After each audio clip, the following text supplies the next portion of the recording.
네, 오늘의 말씀은 요한복음 20장 30절에서 31절 말씀입니다.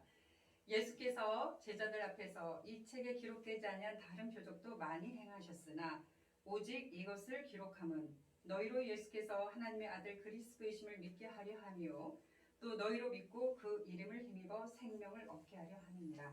아멘. 네, 오늘 말씀은 요한복음 20장 말씀을 잠시 같이 살펴보려고 합니다. 네, 요한복음 20장 말씀은 그 앞에 어떤 일이 있었죠? 네, 예수님께서 십자가의 사건이 그 앞에 있습니다. 네, 예수님께서 십자가에 달리시고 또 어떻게 되셨나요? 네, 또 돌무덤에 예수님께서 누이게 되시죠. 그리고 나서 안식 후 첫날, 네, 이 표현이 우리 요한복음에서 보면 안식 후 첫날이라는 표현이 여러 번 나옵니다. 요한복음 20장 1절 또 요한복음 20장 19절 이날 곧 안식 후 첫날. 이 안식 후 첫날이란 우리에게 의미가 있는 날이죠. 네, 안식일은 언제입니까? 네, 우리 유대인들은 금요일 날 네, 시작이 들어가서 토요일까지 안식을 하게 되죠. 그리고 나서 그 다음 첫날, 네, 지금 우리가 예배를 드리고 있는 이 바로 주일이 네, 성경에서 말씀하신 안식 후 첫날에 해당이 되겠습니다. 다시 말하면 안식 후 첫날에 이 제자들은 어디에 머물러 있었을까요? 지금 우리와 같이 예배 드리는 현장에 있었을 것입니다. 우리가 예배라고 하면 무엇입니까? 예수님을 찬양하며 경배하며 기도드리는 그 모든 것들이 다 예배죠. 또 예수님을 찾는 예수님을 뵙고자 하는 이 모든 것이 다 예배 아닙니까? 네, 여기서 보면 안식 후 첫날에 가장 먼저 등장하는 인물이 먼저 막달라 마리아가 등장을 합니다. 예, 막달라 마리아가 예수님께서 누였던 그 무덤가, 돌 무덤가를 찾아옵니다. 그런데 어떤 일이 생겼습니까? 예, 예수님께서 그 돌 무덤에 계시지 않습니다. 이걸 어떻게 알았을까요? 막달라 마리아는. 성경에는 그대로 다 기록이 되어져 있습니다. 예, 돌 무덤에 돌이 어떻게요? 네, 옮겨져 있습니다. 우리 돌 무덤은 어떻게 생겼나요? 예, 지금 우리나라에서 우리 매장하는 그 무덤의 방식이 아니죠. 예, 이 돌 무덤은 엄청난 크기의 그 돌을 그 입구에 막아두기 때문에 일반인들이 그 돌을 옮기기가 쉽지가 않습니다. 네, 그 돌이 엄청난 무게를 가지고 있기 때문에 그 무덤 안에 들어가 있는 그 어떤 사람이 있다면 그 무덤이 설령 일어났다고 하여도 그 무덤을 그 돌을 본인이 옮기기에는 네, 아주 부족하겠죠. 역량 부족이겠죠. 그런데 여기에서 지금 돌이 무덤에서 옮겨졌다는 걸 지금 말하고 있습니다. 그래서 여기에 나오는 지금 막달라 마리아는 어떻게 생각을 하고 있습니까? 네, 그걸 보고 네, 누군가가 와서 돌을 옮기고 예수님의 시신을 가져갔다라는 지금 생각을 하고 있습니다. 그래서 이 마리아는 어떤 행동을 취합니까? 예, 바로 예수님의 제자들에게 찾아옵니다. 누구요? 예, 예수님의 사랑하는 제자와 베드로에게 찾아옵니다. 그리고 이 상황을 설명을 합니다. 그리고 어떤 일이 벌어집니까? 바로 이어서 네, 예수님의 제자인 베드로와 또 사랑받는 제자가 예, 그 무덤가로 옵니다.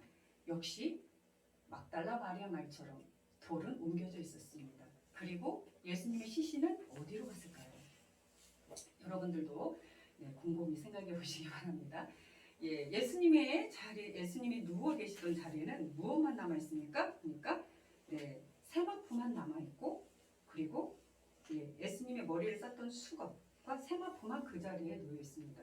그리고 수건은 어디에 있습니까? 예, 수건은 세마포와 함께 놓이지 않고 딴 곳에 쌌던 대로 놓여 있더라라는 말을 합니다. 여기에 대해서 우리는 좀 많은 생각들을 해봐야 됩니다. 그렇다면 이 세마포는 뭡니까? 우리 시신을 예, 덮었던 옷이죠. 그런데 시신은 없어요. 세마포만 놓여 있다는 것입니다. 그리고 예수님 머리를 썼던 수건은 어디 있습니까? 네, 또 옆에 놓여 있다는 것입니다. 그럼 시신이 어떤 일이 그 사이에 벌어졌을까요? 네, 여기에 대해서 많은 말은 하진 않겠습니다. 여러분들에게 일단 생각을 맡겨두도록 하겠습니다. 많은 묵상의 시간을 가지셔야 할 것입니다. 네, 그리고 나서 어떤 일이 생깁니까? 예, 제자들이 이걸 보고 믿었더라 그랬어요. 도대체 누굴 믿었다는 것입니까? 예, 두 제자가 와서 예수님이 살아나신 거 이걸 믿었다는 건지 도대체 무엇을 믿었다는 건지 아무튼 성경에서는 두 제자가 그걸 보고 믿었더라라는 말을 나눕니다. 그리고 또 어떤 상황이 설정이 되어 있습니까? 마리아는 여전히 무덤 밖에 서서 울고 있습니다. 무덤 안을 들여다보면서. 그런데 예수님이 누워있던 자리에 머릿맡에 또 다리, 발 있는 쪽에 누가 있습니까? 머리편, 하나는 머리편에 하나는 발편에 두 천사가 놓여있더라라는 말이 있습니다. 이 천사는 때로는 다른 복음서에서는 청년이라는 말로도 번역이 돼서 나오고 있습니다. 아무튼 예수님이 누워있던 자리에 머리편과 또 발편에 두 명의 어떤 존재가 거기에서 그 예수님의 자리를 지키고 있었다는 거죠. 그래서 막달라 마리아는 물어봅니다. 네, 막달라 마리아가 계속 울고 있죠. 그러니까 이 두 명의 이제 그 하나님의 천사가 예수님 막달라 마리아 그 하나님의 두 명의 천사에게 물어보죠. 뭐라고 물어봅니까? 예수님이 어디에 갔는지 자기에게 좀 알려달라. 그럼 자기가 가서 그 시신을 옮겨오겠다라는 말을 지금 막달라 마리아가 하고 있습니다. 그런데 지금 여기 상황에서 우리가 좀 알아야 될 거는 그 시신이 막달라 마리아가 혼자 힘으로 들 수 있을 정도의 무게가 아닙니다. 이 시신은 막달라 마리아가 혼자서 도저히 옮길 수 없는, 아까 돌무덤에 돌을 옮길 수 없는 것처럼 시신조차도 그 여자 혼자서 옮길 수 있는 그런 어떤 무게가 아닙니다. 그러나 막달라 마리아는 지금 그 예수님의 시신을 자기가 옮겨서 다시 옮겨다 놓겠다. 그러니 자기에게 알려달라. 지금 이런 말을 하고 있습니다. 그런데 여기에서 잠시 보면요. 바로 어떤 일이 생깁니까? 이 막달라 마리아가 이 말을 채 끝내기도 전에 바로 뒤에서 누가 마리아를 부르죠. 뭐라고 합니까? 왜 우는지 여자여 어찌하여 울며 누구를 찾느냐 라는 음성이 뒤에서 들리기 시작합니다. 막달라 마리아는 그 소리를 듣고 어떻게 됩니까? 뒤를 돌아보죠. 그런데 본인이 뒤를 돌아볼 때 막달라 마리아가 예수님을 알아봅니까? 처음에는 모르죠. 근데 막달라 마리아가 예수님께서 막달라 마리아의 눈을 열어주셨을 때 그때가 막달라 마리아가 예수님이신 줄 알게 됩니다. 여기에서도 또 다른 의문점이 또 하나가 생깁니다. 첫 번째 의문점은 무엇이었습니까? 시신. 그 시신이 도대체 어디로 갔는지, 누가 그 시신을 옮겼는지가 첫 번째 의문점이었는데 바로 이 두 번째에서 그 의문점은 풀렸습니다. 왜? 예수님이 뒤에 서 계시잖아요. 그럼 누군가가 옮긴 게 아니라 예수님이 일어나신 거죠. 스스로 일어나신 거죠. 그런데 예수님이 일어난 부분에 대해서는 예수님이 스스로 일어났다는 표현도 맞겠지만 예수님의 아버지이신 하나님께서 예수님을 일으켜 세우셨다라는 표현도 맞겠죠. 그래서 하나님의 능력으로 예수님이 죽음으로부터 일어나게 됩니다. 그래서 예수님께서 막달라 마리아 뒤에 서서 마리아에게 말씀을 걸고 계시는 상황이죠. 그러면 여기 상황에서 막달라 마리아가 예수님 보고 나서 어떻게 됩니까? 예수님께로 다가가려고 하죠. 그러니까 예수님께서 아직은 예수님께 붙들지 말라는 말씀을 하십니다. 그리고 예수님께서는 하늘로 올라가셔야 된다는 말씀을 하십니다. 그런데 여기 보니까 또 어떤 제자들이 있냐면요. 아까 조금 전에 안식후 첫날에 대해서 말을 하고 있었는데 또 다른 제자들이 있었죠. 예수님을 따르던 많은 제자들이 있었습니다. 그런데 조금 전에 예수님을 따르던 제자 중에 누가 등장했었습니까? 베드로와 또 한 사람은 누구예요? 사랑받는 제자가 등장했죠. 그들은 이 무덤가에 와서 예수님이 살아나셨으면 시신이 없음을 보고 믿고 갔죠. 그리고 막달라 마리아는 어떻게 됐습니까? 예수님을 직접 또 영접을 했죠. 예수님이 생명의 부활로 나온 예수님을 영접한 첫 목격자인 셈이죠. 요한복음 안에서는. 그리고 나서 어떤 제자들이 등장합니까? 많은 제자들이 있습니다. 역시 안식구 첫날이라는 용어가 계속 나오고 있습니다. 다시 말하면 지금의 주일, 예배를 위해서 예수님을 위해서 사람들이 모여있는 그 장소, 그게 바로 예배당일 것이고요. 그 제자들이 모여서 뭘 하고 있습니까? 문을 다 걷어 닫아놓고 지금 제자들이 뭘 하고 있었을까? 거기에서 예배를 드리고 있었겠죠. 기도를 하고 있었겠죠. 그 자리에 바로 그 현장에 예수님께서 다시금 그들을 만나러 오십니다. 그리고 예수님께서 그들에게 바로 이런 말씀을 하십니다. 너희에게 평강이 있을지어다. 네, 예수님께서는 예수님을 부르짖는 2명이나 3명 이상이 예수님을 부르짖는 그 현장, 그 장소에는 반드시 함께 하십니다. 네. 그래서 예수님께서 그들에게 뭐라고 하고 있습니까? 너희에게 평강이 있을지어다 라고 말씀을 하십니다. 그리고 예수님께서 무엇을 보여주셨습니까? 그 제자들에게 그 예수님께서 못이 박혔던 손과 또 그 옆구리를 또 창이 찔렸던 옆구리를 보여주시죠. 그리고 예수님께서 다시금 제자들에게 말씀하십니다. 너희에게 평강이 있을지어다. 예수님이 제자들에게 계속 이 말씀을 하십니다. 이 당시에 제자들은 지금 아까 어떻게 기록되어 있습니까? 두려움에 제자들이 추워서 문을 닫고 있었던 게 아닙니다. 네, 날씨가 추워서 문을 닫고 있었던 것이 아니고 유대인들이 자신들을 예수님을 사형에 처한 그 유대인들이 자기들에게도 어떤 그런 부분에 행위를 가할까봐 두려워서 어떻게 문을 꼭 걸어 잠그고 예배를 드리고 있었던 것입니다. 그런데 여기에서도 의문점이 또 하나 또 생깁니다. 그 문을 다 잠그고 예배를 드리고 있는데요.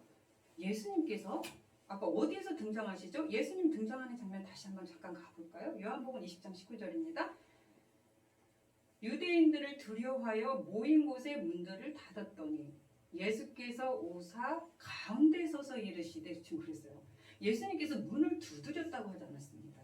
네, 저기 현관문, 집 밖에 대문을 두드린 게 아니고요.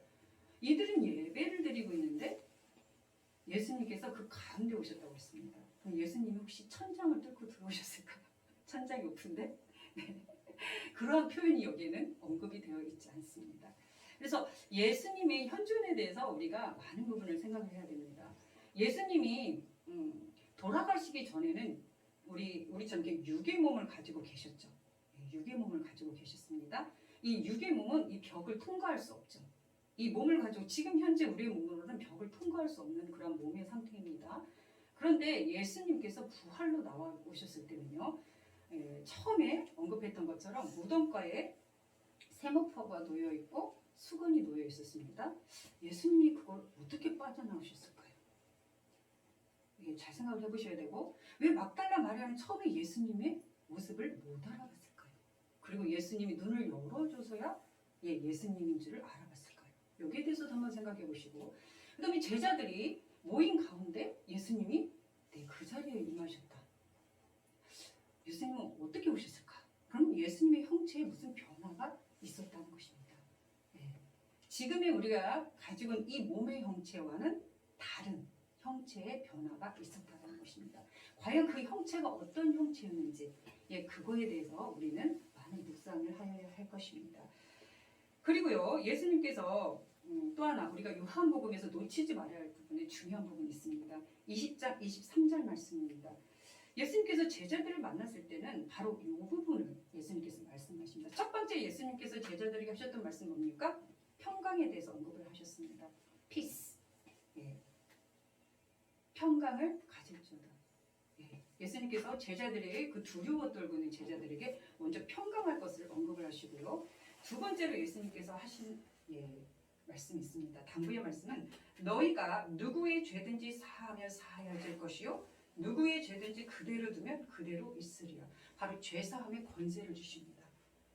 우리 예수님께서 유대인들이 예수님을 시기하고 했던 부분 중에 하나가 뭐였습니까? 바로 죄사함의 권세였죠.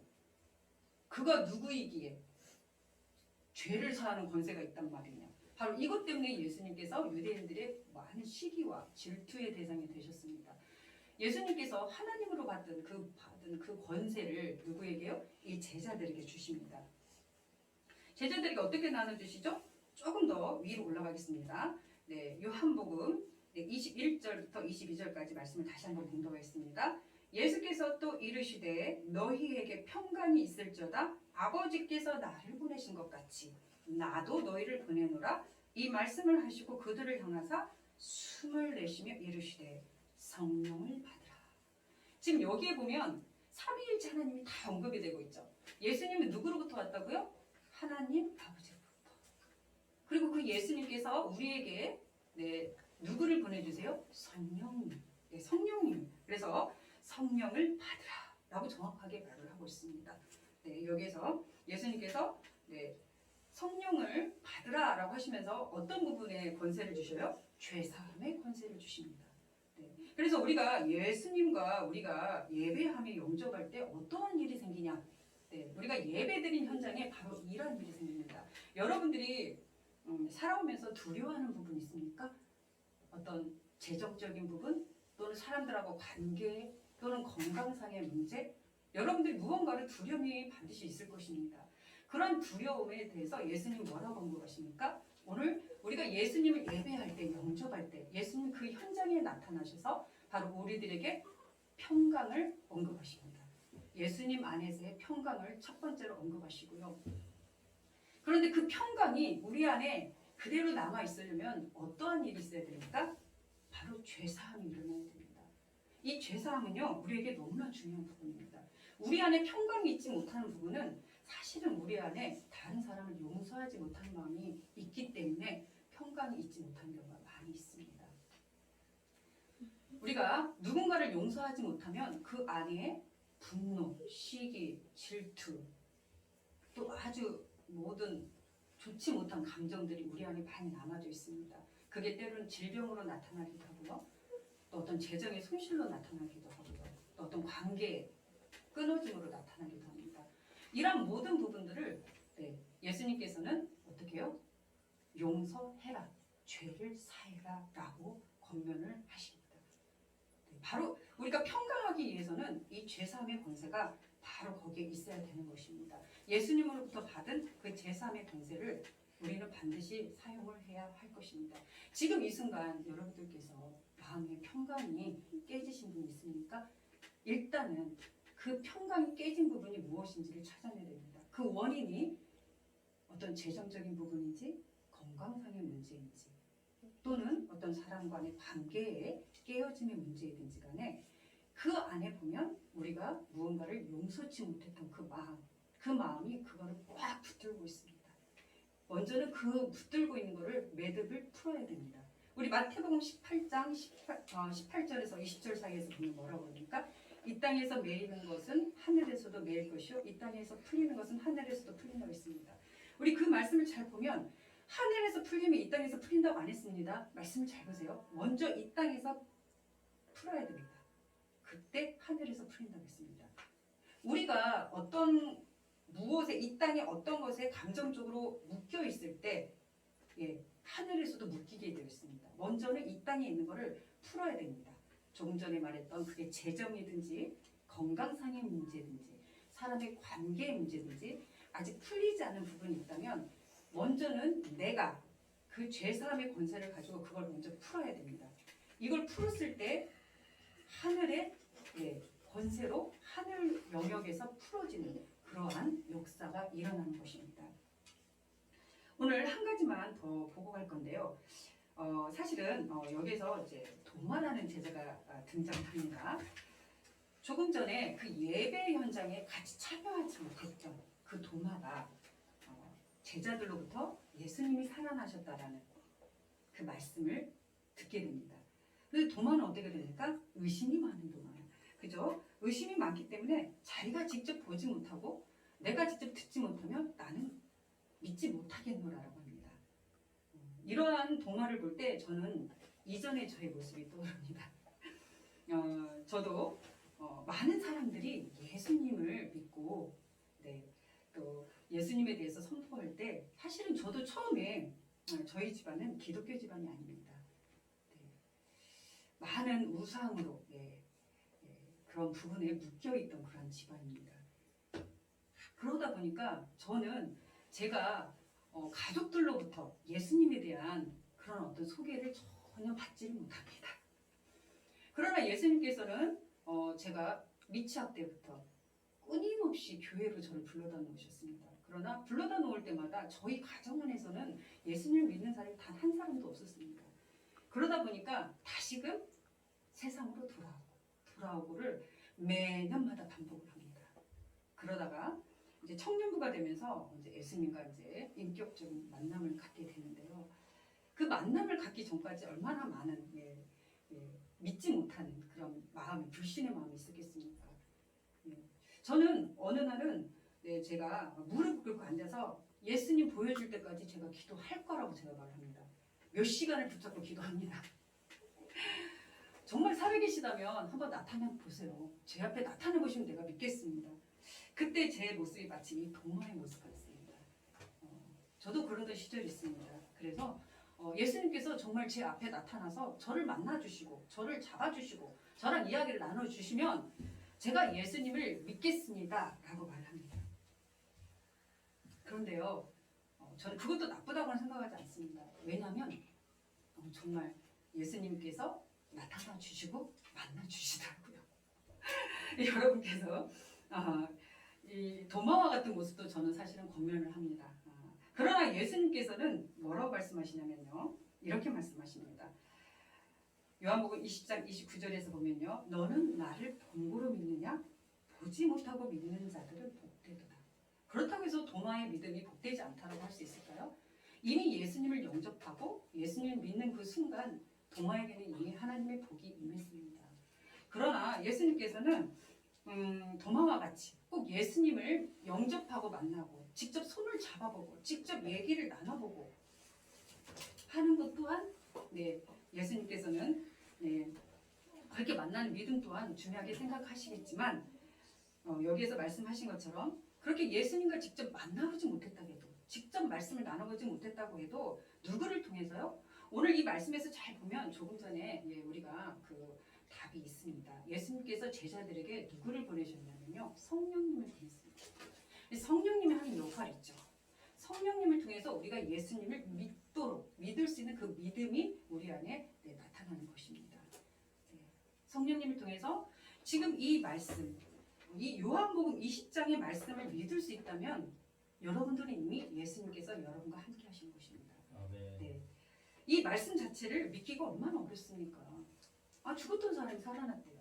그죠? 근데 뭐 죽었던 사람이 제 주위에도 살아나셨던 분을 몇몇 친구들 가정을 통해서 본 적이 있습니다. 돌아가셨던 할머니가 장사한 지 이틀 만에 살아나셔가지고요. 부활은 아니고요. 다시 돌아가셨죠. 네, 그런데 그리고 돌아다니시는 분도 있습니다. 그런데 여기에서 언급하는 부활은 그러한 소생과는 다릅니다. 우리들은 잠시 죽었다가 뭐 심폐소생술하면 살아나잖아요. 죽었다고도 살아나잖아요. 그렇게 살아나는 소생을 말하는 게 아니고요. 여기서 말하는 것은 몸의 부활을 말하는 것입니다. 그래서 조금 전에 거기에 대한 여러분들이 조금 더 많은 묵상을 하시기를 바라신다는 말씀을 드렸습니다. 그럼 여기 안에서 오늘 이 말씀 안에서 우리가 중요하게 생각해야 될 부분은 무엇일까요? 예수님께서는 일단 어디에서 나타나신다? 예배 현장에 나타나신다. 그리고 예수님께서 어떤 모습으로 나타나신다고요? 그 안에 평강을 주십니다. 내가 예배를 드리고 예수님을 찬양할 때 내 안에 평강이 있다면 이미 예수님이 임하신 것입니다. 그걸 믿으시기 바랍니다. 아멘. 그리고요, 그걸 믿었다면 우리에게는 어떤 권세가 주어집니까? 내 죄를 사하는 권세가 주어집니다. 나는 저 사람 절대 용서 못해. 이것은 예수님이 주시는 생각이 아닙니다. 예수님을 대적하는 대적자들로부터 오는 생각입니다. 내가 누군가를 용서하지 못한다면 나는 이미 내가 해결받기를 거부하겠다는 걸 스스로가 다짐을 하는 것입니다. 나는 어떤 것으로부터 두려워, 묶여 있어. 그게 질병일 수도 있습니다. 그것이 재정의 문제일 수도 있습니다. 그것이 사람 간의 관계의 문제일 수도 있습니다. 그러나 나는 절대 거기에 승복하지 않겠어. 나는 절대 용서하지 않겠다라고 스스로 다짐한다라는 것은 성령님을 내가 받아들이지 못한다라는 말씀입니다. 예수님께서는 우리에게 예수님의 호흡으로 성령님을 보내주셨는데요. 그 성령님께서는 우리 안에 오셔서 그 예수님의 평강이 우리 안에 머물도록 저희를 돕는 역할을 해주십니다. 뿐만 아니라 조금 전에 말씀드린 것처럼 성령님께서는 우리가 예수 그리스도의 이름으로 예수님의 이름으로 그 모든 용서할 수 없었던 자들을 용서할 수 있는 그 마음을 저에게 부어줍니다. 그리고 그 권세를 줍니다. 여러분들이 마음에서 도저히 안 된다면 입술로 하십시오. 선포를 하십시오. 내 마음에서는 안 돼. 그래도 입술로 선포하십시오. 예수님께서 어떻게 하셨습니까? 호흡을 통해서 성령을 보내주셨다고 그랬습니다. 우리의 호흡은요, 우리가 입술로 뱉어지는 말은 엄청난 힘이 있습니다. 네, 바로 영계를 움직일 수 있는 힘이 있습니다. 여러분들이 해결받기를 원하신다면, 무언가 두려움의 마음, 또 풀리지 않는 부분들을 해결받기를 원하신다면요, 예수님의 권세를 사용하시기를 권면합니다. 아멘. 예, 바로 성령님의 도우심을 받아서 내 마음은 아직 준비가 안 됐어. 괜찮습니다. 네, 준비가 안 됐어도 입술로 선포하십시오. 입술로 선포할 때 어떤 일이 생깁니까? 상황과 환경이 서서히 바뀌기 시작합니다. 네, 여러분들이 바로 그러한 예수님의 권세를 붙잡고 바로 성령님의 도우심을 받아서 내 마음에 정말 오늘 용서할 수 없었던 그 무언가가 있다면 그것이 무엇이든지 간에 먼저 용서하시기 바랍니다. 그 죄사함의 권세를 여러분들이 사용할 때 여러분들에게 오늘 바로 이 시간 그리고 여러분들에게 영원토록 그 평강이 임하기를 그 평강이 임했음을 알게 되실 것입니다. 네, 오늘 말씀 다시 한번 30절, 31절 말씀을 다시 한번 봉독하면서 마무리를 짓도록 하겠습니다. 예수께서 제자들 앞에서 이 책에 기록되지 아니한 다른 표적도 많이 행하셨으나 오직 이것을 기록함은 너희로 예수께서 하나님의 아들 그리스도이심을 믿게 하려 하며 또 너희로 믿고 그 이름을 힘입어 생명을 얻게 하려 함이니라. 오늘 예수님께서는 명확하게 말씀하셨습니다. 이 요한복음 20장 이 말씀을 통해서 예수님께서 이 책에 이 기록되지 않은 다른 표적도 많이 행하셨지만 이걸 기록하게 하면 오늘 기록한 내용의 키월드 두 가지죠. 뭡니까? 평강. 평강을 외치십시오. 네. 그리고 두 번째는 무엇입니까? 죄사함. 네. 다른 사람을 용서하는 마음. 또는 내가 묶였던 그 무언가를 용서하는 마음. 그 마음. 바로 이것으로 여러분은 무엇을 얻게 된다고요? 네. 생명을 얻게 된다는 것입니다. 네. 오늘 말씀을 마무리를 짓겠습니다.